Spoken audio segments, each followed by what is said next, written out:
ఈనాడు నా కొడంగల్ నియోజకవర్గానికి అదే స్ఫూర్తిని అందించాలి.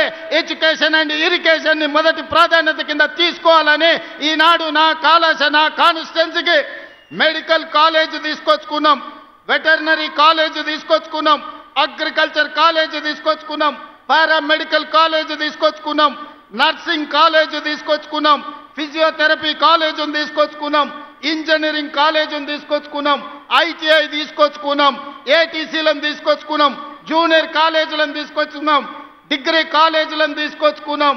అదే విధంగా ఈ రాష్ట్రంలో లేని సైనిక్ స్కూల్ని రాష్ట్రం మొత్తం మీద ఒకే ఒక్క సైనిక్ స్కూల్ ఉంటే ఆ సైనిక్ స్కూల్ ఈనాడు కొడంగల్లో ప్రారంభించుకోబోతున్నాం. ఇది మా ఎడ్యుకేషన్ పాలసీ. నా కొడంగల్ నియోజకవర్గం మా సోదరులు, మా అక్కలు, మా చెల్లెళ్ళు వాళ్ళ పిల్లలని భాగస్వాములను చేయడానికి ఈనాడు 5,000 కోట్ల రూపాయలతోని మా ఎడ్యుకేషన్ క్యాంపస్ని ఈరోజు మేము నిర్మించుకుంటున్నాం.